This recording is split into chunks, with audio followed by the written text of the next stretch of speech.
Hi, this is Derek Murphy from creativity.com. I'm going to make a quick case study to show you behind the scenes of what I'm doing in Kindle. I just kind of had my first over 5K month on Kindle, which is kind of an accomplishment. I've been kind of shooting for 10K, 10,000 a month is like that's what I'm aiming for. I'll probably get there this year with about 3 or 4 more books, but this is a pretty good start.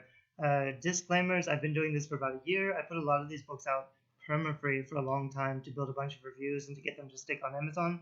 I have been doing a lot of marketing, like my first year of publishing fiction. I did a lot of marketing to build a really big platform. And because I'm a cover designer and because I know formatting and marketing, and because I'm writing books in popular genres deliberately to make more money, not because I'm writing books to sell out, but because I'm writing quality fiction that I know is going to entertain a certain type of reader. Those are all things that have made it much easier for me to see success than it would be for a writer who's just starting out, who's maybe writing a book that isn't really for a specific market or audience, and then they're trying to figure stuff out later. Also, it says 30 books here. I don't actually have 30 books. I probably have 10 or 15 books, but most of them aren't very good, and some of them are like other people have, because I'm a cover designer or an editor or a formatter, sometimes other people will credit me in their book, and that book shows up as one of my books. So it's not really 30 books. I really have maybe like 10 or 15 books, but actually only a couple books are making any money. And another thing, I'm in Kindle Unlimited, so here is like my sales in the red, which is not very much. Like the royalties I make is not very much money, but the page reads for fiction is where most of my income comes from. So I make like $20 or $30 a day in book sales, but then I make $150 or $200 a day altogether with page reads. And then once I have like my print books and my audiobooks up, that will be different. Audiobooks are usually about 25%. So if I'm making like $200 a month in book sales already, I might make an extra $50 a day in audiobook sales, but that's something I'm going to start trying out soon.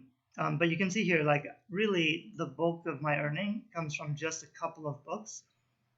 And these are the big fiction books that are pretty long, and that's worth knowing. Like my nonfiction, I use it to build my platform, but you don't make as much money from nonfiction.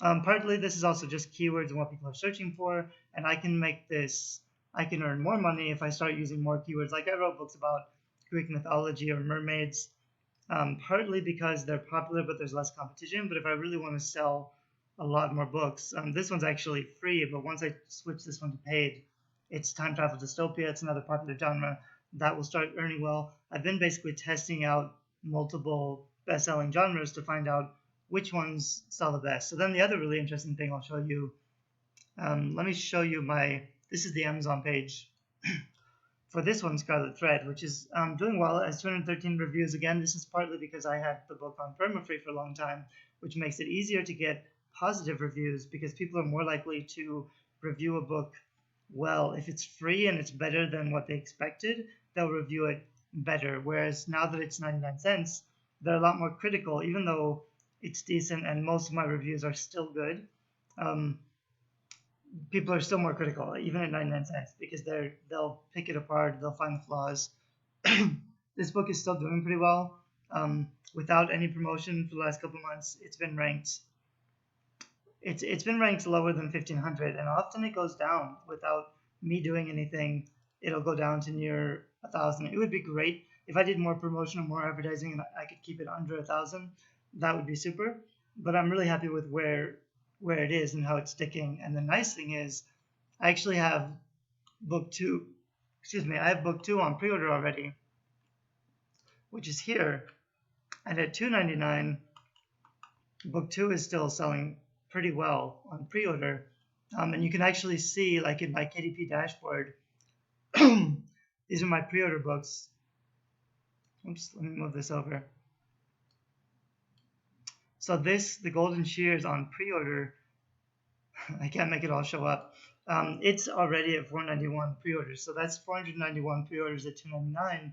I haven't started marketing or selling that book yet. It's all just natural traffic because the first book is doing well.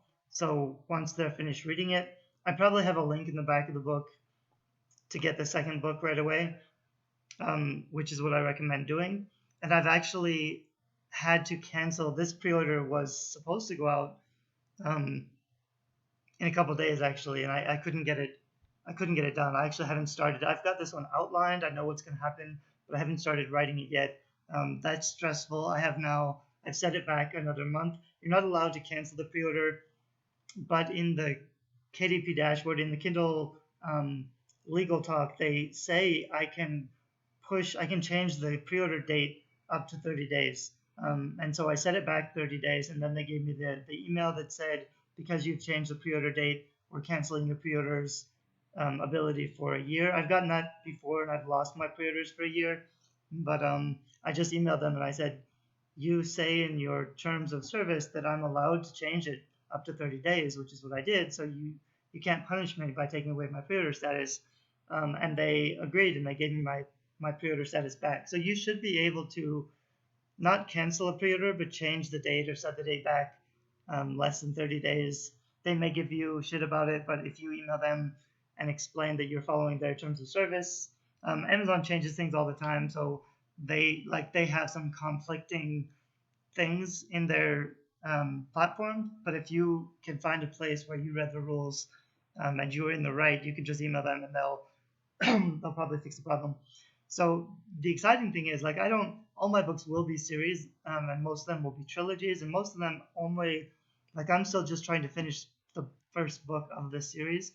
But the exciting thing is, if you can use the marketing tactics that I use to get a book to stick and to sell pretty well, then it gets really easy, because once you have the first book selling really well and you have book 2 up for pre-order, as long as people like the first book and you have a link to the second book in the back of the book, you'll start to rack up pre-orders. So I've had this book up for 3 or 4 months, and what I really need to do this year is I'll probably finish 3 or 4 more first books, which are the first books in the series, and then I'll put up the second book for pre-order and have it up online, because, I mean, ideally, if you can get 500 pre-order sales, and this will get 500. I still have another month now because I set it back, so this will get at least 500, but it might get even more if I start to do some promotion.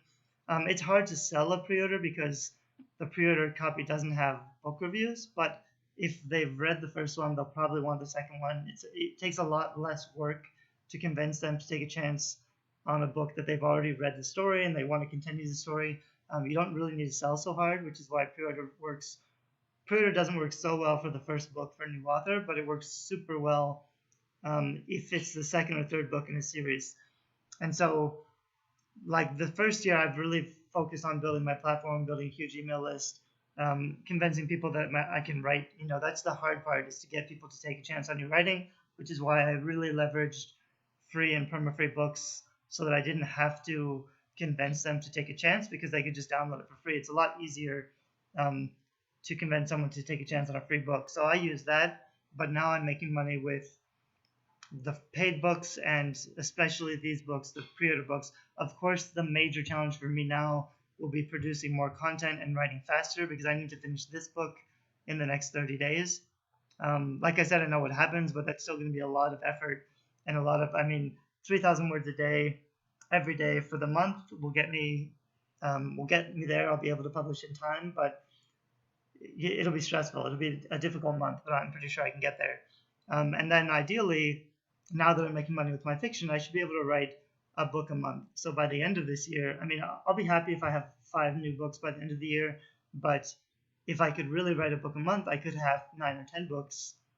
And once now that I'm making money with my fiction, now that it's consistent, reliable income, it's a lot easier, because I know that, if I can publish 5 books, I'll probably get up to 10K a month this year. But if I could publish 10 books, or I've tried to hire some ghostwriters to help me with the plotting or the first drafting. If that works out, I could be publishing even more books. Because it's really, on the one hand, you need to be writing quality fiction that satisfies your readers. But on the other hand, it's really a production game. You'll earn more depending on how many books you're able to put out. So that really you need to figure out how to be writing faster. You need to be able to figure out how to put more books out more quickly. So luckily, like I'm a editor and formatter and cover designer, so I can do a lot of the publishing things I can do myself, and I can do them a lot faster. What I'm much slower on is actually writing the book and drafting the first draft. That's where I have trouble. But I think everybody has the things they're good at and the things they're not very good at, and it's frustrating and it can be overwhelming. And it's easy to say, well, I'm not good at the marketing, I'm not good at the everything else. I just want to outsource everything except the writing. That's fine, but if you want to write faster, you really need to become functional at a lot of the stuff that's uncomfortable for you, especially if the uncomfortable stuff is overwhelming and stresses you out and you want to just give up.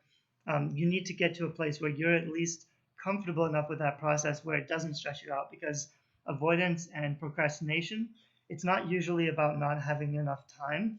It's about not feeling comfortable with the thing that you're avoiding. That's usually why we avoid things. We put it off because we don't feel comfortable with the process. And so even if you're outsourcing or you're working with someone else, um, you need to do something you're uncomfortable with enough to start feeling that you're able to do it. And once you're able to do it, um, even if you'll never love it, even if you're never great at it, as long as you're comfortable with it, you'll get over that procrastination issue. So I'm still not very comfortable drafting my first drafts of fiction, which is a major hurdle for me, which is why I procrastinate a lot. So this year I'll really be focused on writing quicker and finishing first drafts faster. I'm really good at the editing process and the revising process. A lot of people are more comfortable with the first drafting, but then they're not comfortable with the editing and the revising. So I mean, we all have our strengths, but if you really want to be a successful full-time author who's making money with their fiction, this could be nonfiction too. Um, you really have to figure out what's stopping you or what's limiting you, and you have to figure out how to get better at that thing. Usually, it's learning how to do those things in the most effective way, and then it's just doing a lot of it until you get over that hurdle and forcing yourself to do it.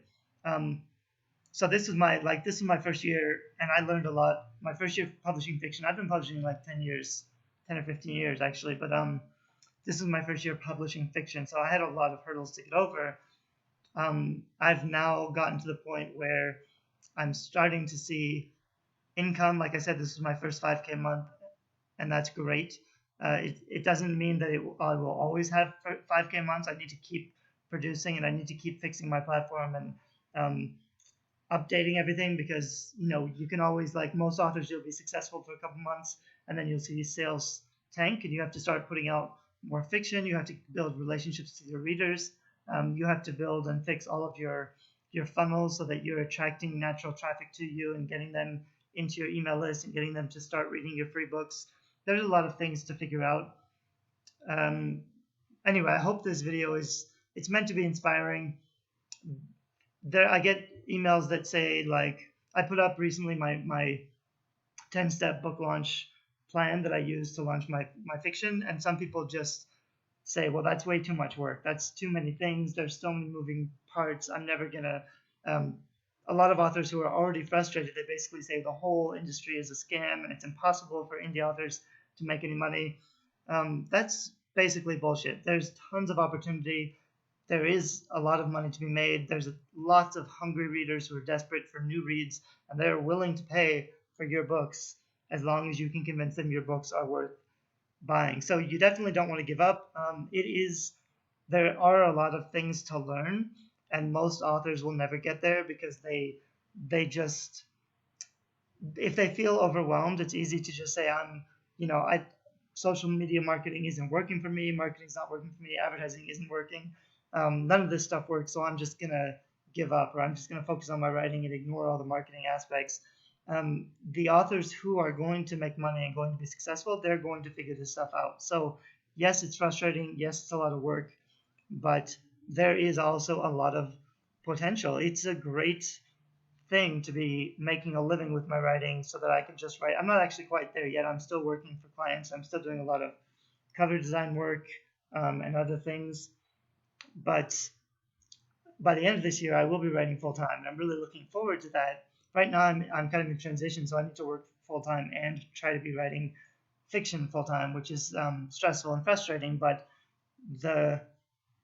the nice thing is I can see where I'll be in a year, and if I can be making 10K a month by the end of the year, that's really fantastic, and that means I can just travel and write fiction full time, which is basically the dream lifestyle. So that's where I'm heading, and I think there's a lot of possibility for other people to get there as well. I put out a lot of videos. I put out courses and um, case studies and things about how to actually do this stuff. So you should follow me on YouTube or my main website, Creativity, or sign up to one of my email lists for book cover design or marketing. I share basically everything that I learn, and so I'm really trying to help other authors to figure this stuff out. But if this video helps, and I hope it is at least inspiring, this can totally be done. You can do this, but you have to be writing the right kind of books, and you have to be marketing them the right way. So thanks. Bye bye.